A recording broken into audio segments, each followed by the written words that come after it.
So guys, in this video we'll be talking about the case control study as well as the cohort study. Although in exams you usually get the differences between these two.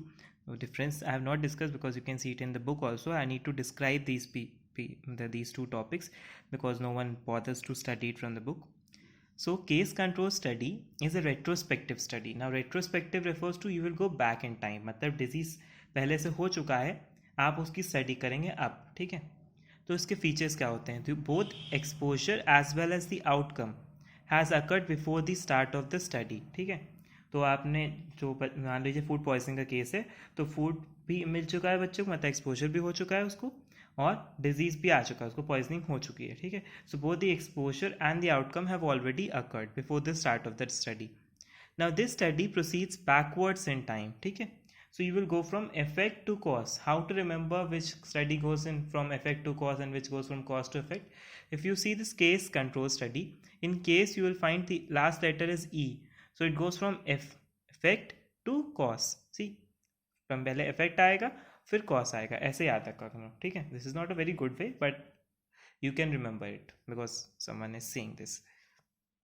Then third point is that it uses a control to support or refute an inference, ठीक है. So always there is a study group and there is a control group. इसकी वजह से हम compare कर पाते हैं, okay, ठीक है. Now we will study about the design of this study. So you guys will be having this time is going in particular direction, whereas the direction of inquiry is in the opposite direction, that is back in time. So you have the population. Then इस population में से आप एक group choose करोगे जो कि case होगा और एक कंट्रोल होगा, ठीक है. तो cases will people who have the disease and control is the people who do not have the disease. Like in case of food poisoning, मान लीजिए आपके मेस में फूड पॉइजनिंग का केस आता है, तो जितने लोग उस मेस में जाते हैं वो सब पॉपुलेशन हो जाएंगे. फिर उनमें से जिनको डिजीज़ हुआ आप उनको बोलोगे कि वो केसेस हैं और जिनको नहीं हुआ उनको बोलोगे वो कंट्रोल हैं, ठीक है. अब इन जो केसेस हैं जिनको डिजीज़ हुआ है उसमें देखोगे किसने उस दिन मेस का खाना खाया था और किसने नहीं खाया था, तो एक्सपोज हो गया और नॉन एक्सपोज हो गया. और कंट्रोल में भी यही देखोगे कि किसने उस दिन मेस में खाना खाया और किसने नहीं खाया, ठीक है. So after studying the study design, now we go on to basic steps. तो पहला स्टेप है selection of cases and control. तो केसेस सेलेक्ट करने के लिए आपको कुछ एलिजिबिलिटी क्राइटेरिया रखना होता है कि इस 20 से 25 साल की उम्र वालों को हम चूज़ करेंगे या सिर्फ मेल्स को चूज़ करेंगे, फीमेल्स को नहीं चूज़ करेंगे, मतलब कोई भी एलिजिबिलिटी क्राइटेरिया आपको रखना होगा. And it can also include the certain diagnostic criteria, the stage of the disease before the study begins, ठीक है. और कंट्रोल चूज़ करने के लिए सिंपली ये देखना है कि the person is free from the disease under study और नॉट, ठीक है. Then matching. नाउ मैचिंग क्या होती है? Matching is a process by which we select the controls in such a way that they are similar to cases with regard to certain selected variables. मतलब case और control same ही लोग होने चाहिए. मान लीजिए कि अगर हम फूड पॉइजनिंग का ही केस डिस्कस कर रहे हैं एक मेस में, तो जिनको हम स्टडी कर रहे हैं मान लीजिए फर्स्ट ईयर के स्टूडेंट्स हैं, तो जो कंट्रोल है वो भी फर्स्ट ईयर के ही हों या फिर एक पर्टिकुलर एज ग्रुप के हों, मतलब हम 20 से 25 साल के लोगों को स्टडी कर रहे हैं, तो जो कंट्रोल हो वो भी 20 से 25 साल के लोगों को ही चूज़ कर रहा हो. ऐसा नहीं है कि वो 50 साल के लोगों को चूज़ कर रहा है या वो मेस वर्कर्स को चूज़ कर ले. अब यहाँ पर हम स्टूडेंट्स की बात कर रहे हैं तो ऐसा नहीं होना चाहिए. उनमें कुछ खासियतें होनी चाहिए, वो दोनों सेम होने चाहिए कुछ पर्टिकुलर चीज़ों में. डिजीज़ में नहीं, बाकी सारी चीज़ों में कॉमन होना चाहिए. बस इतना देखना चाहिए कि डिजीज़ ना हो, एक को हो एक को ना हो, लेकिन बाकी सारी चीज़ें दोनों में कॉमन है, ऐसा देखना चाहिए, ठीक है. Then you have to measurement of exposure. So you have to measure the disease की कितना मतलब वैल्यू आई कितनी नहीं आई, and then you have to do the analysis and interpretation, ठीक है. What are the advantages? पहला है ईजी टू कैरी आउट क्योंकि सब कुछ तो हो चुका है. वो the exposure and outcome have already occurred. Then you have to see the rapid and fewer subjects are there, so the disease is पहले हो चुका है सब कुछ, तो the study becomes rapid to conduct and the fewer subjects are there at particular time. कितने लोग होंगे ना एक फूड पॉइजनिंग केस में? 20 से 25 लोग, 50 लोग, से 100 लोग, ज़्यादा तो नहीं होंगे.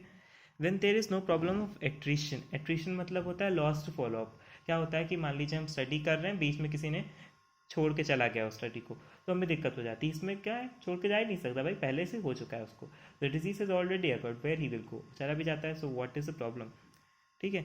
Then you have minimal ethical consideration. आप कुछ इंटरवेंशन नहीं कर रहे हो, जो होना था पहले से हो चुका, तो कोई एथिकल कंसिडरेशन नहीं आता है. And good for the investigation of rare disease. अब क्योंकि रेयर डिजीज़ है, अगर उसमें हम ऐसी स्टडी करेंगे जिसमें हम खुद से सब कुछ इंटरवेंशन कर रहे हो, लोगों की परमिशन ले रहे हो, तो ना सब्जेक्ट हमें ज़्यादा मिल पाएंगे ना कुछ होगा। तो अगर हम पीछे जाके पुराने रिकॉर्ड से स्टडी कर लेते हैं तो इसमें कोई दिक्कत नहीं है, क्योंकि रेयर डिजीज़ है तो ज़्यादा हमें पैसा नहीं खर्चना, पहले से डिजीज हो चुका है तो हम देख रहे हैं, तो देर इज़ नो प्रॉब्लम, कोई प्रॉब्लम नहीं आती ना सब्जेक्ट्स की, ना पैसे की, ना किसी और चीज़ की, तो it is good for rare disease. Then disadvantage क्या है, यहाँ पर प्रॉब्लम ऑफ बायस होता है, क्योंकि चूज़ तो आप कर रहे हो। फिर there is you can not measure the incidence because everything is already occurred. Incidence का मतलब क्या होता है, नंबर ऑफ न्यू केसेस, पर यहाँ न्यू केसेस की तो बात ही नहीं है क्योंकि सब कुछ पहले हो चुका है। Difficult to choose between the case and control, you have it become certain time difficult कि किसको हम केस बोलें किसको कंट्रोल बोलें, ठीक है, वो पर्टिकुलर कैरेक्टरिस्टिक्स मैच नहीं कर पाते। Then you can not distinguish between the cause and the risk factor, क्या रिस्क फैक्टर था और क्या कॉज था वो डिस्टिंग्विश नहीं होता क्योंकि डिजीज हो चुका है अब। एंड अब प्रोफाइलैक्सिस भी नहीं आप कर सकते हो क्योंकि already disease has occurred. Okay, so now talking about cohort study, we are done with the case control study, we are now talking about the cohort study. This is a prospective study, a longitudinal study, incident study भी कहते हैं, forward looking study भी कहते हैं। क्यों? क्योंकि इसमें देखो टाइम और direction of inquiry same direction में जाता है। So what are the features of this study? पहला है the cohorts are identified prior to appearance of disease under study, ठीक है, पहले आप सब्जेक्ट यूज़ करते हो, अभी डिजीज या हुआ नहीं है, ठीक है। फिर study groups are observe over a period of time to determine the disease among them, ठीक है, उनको ऑब्जर्व करना पड़ता है कुछ टाइम के लिए। And then study proceeds from cause to effect पे जाता है, वो इफेक्ट टू कॉज है, कॉज टू इफेक्ट है। डिज़ाइन क्या है, देखो direction and time of inquiry, time and direction of inquiry same. Leave the population, then you see the people who are without disease, इनको चूज़ करते हो। अब इसमें एक्सपोजर होता है कुछ लोगों में, कुछ लोगों में नहीं होता। मान लीजिए लंग कैंसर का देखते हैं तो we'll take people who have do not have lung cancer right now, but some of them are smoking and some are not smoking, ठीक है। तो those people who are smoking they have the exposed, and जो नहीं smoke कर रहे हैं वो non exposed हैं। अब वो जो एक्सपोज्ड हैं उनमें से हम देखेंगे ओवर पीरियड ऑफ टाइम कि किसको डिजीज होता है किसको नहीं होता है, और नॉन एक्सपोज में भी सिमिलरिटी देखते हैं किसको डिजीज होगा किसको नहीं होगा। So this is the study design.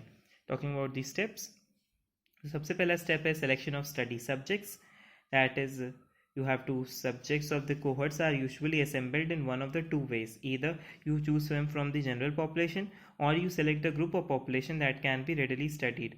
Example, persons with different degrees of exposure to the suspected causal factors, like you consider the smoking as a risk factor for or causal factor for lung cancer, you choose people who are already doing it, ठीक है।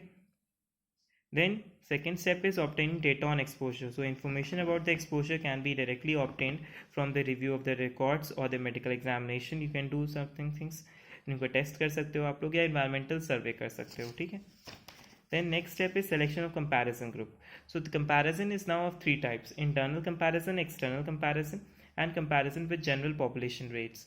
तो internal comparison मतलब होता है comparison groups are inbuilt, मतलब जितने लोगों से स्टडी करो इन्हीं में आपस में कंपेयर कर रहे हो आप।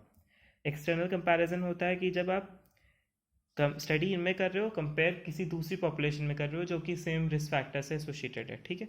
मान लीजिए कोई फर्स्ट ईयर का स्टूडेंट है, उसमें कोई स्टडी कर रहे हो तो या तो फर्स्ट ईयर के स्टूडेंट से ही कंपेयर करोगे उसको, तो वो इंटरनल कंपैरिजन हो जाएगा। अगर उसको फाइनल ईयर के स्टूडेंट या थर्ड ईयर सेकेंड ईयर के स्टूडेंट से कंपेयर करते हो तो वो एक्सटर्नल कंपैरिजन हो जाएगा। या फिर अगर उसको जनरल पॉपुलेशन मतलब यूनिवर्सिटी के किसी और स्टूडेंट से कंपेयर कर देते हो जो कि इंजीनियरिंग या फिर बीए बीकॉम कुछ भी कर रहा हो, तो comparison with the general population rate हो जाएगा, ठीक है। Then you have to do the follow up. तो फॉलोअप कैसे करेंगे? Periodic medical examination of each member, reviewing the physician and hospital records, and then you can do it by question hours, telephone calls, periodic home visits, इन सबसे कर सकते हैं on an annual basis और on any basis you want. And then you have to do an analysis in terms of incidence rates of outcome among the exposed and non-exposed and the estimation of the risk. So what are the advantages you see? Advantage is that here incidence can be calculated because the disease is occurring every now and then, you are getting new cases. Then several outcomes can be studied simultaneously, मतलब आप study तो करने चले थे lung cancer पर पता चला कि स्मोकिंग से और भी बहुत सारी चीज़ें हो रही हैं तो भी पता चल जाता है। Provides a direct estimate of the relative risk कि कितना ये डिजीज इस मतलब ये रिस्क फैक्टर इस डिजीज से एसोसिएटेड है। फिर it gives a certain bias can be minimised, आप कुछ अपनी तरफ से सेलेक्ट नहीं कर रहे हो ना, लोग आ रहे हैं वो खुद ही इन्वॉल्व हो रहे हैं स्टडी में, तो certain level of biasness is eliminated. फिर dose response ratio can also be calculated कि कितनी डोज पे क्या रिस्पॉन्स आ रहा है। फिर डिसएडवांटेजेस देखोगे कि बहुत ज़्यादा लोग इन्वॉल्व होते हैं, बहुत ज़्यादा टाइम लगता है कंप्लीट होने, 20-30 साल हो जाते हैं स्टडी कंप्लीट होने में, ठीक है। प्रॉब्लम ऑफ एट्रिशन आता है, बीच बीच में लोग छोड़ के चले जाते हैं तो बहुत दिक्कत हो जाती है।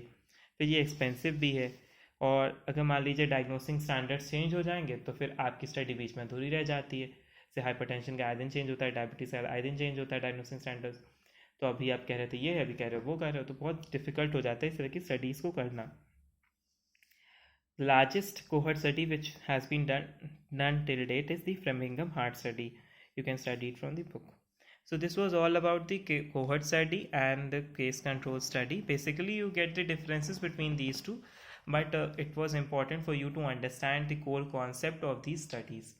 So thank you, friends, and do like and subscribe our channel, and also follow us on the Instagram page, Med School AS. Okay, thank you.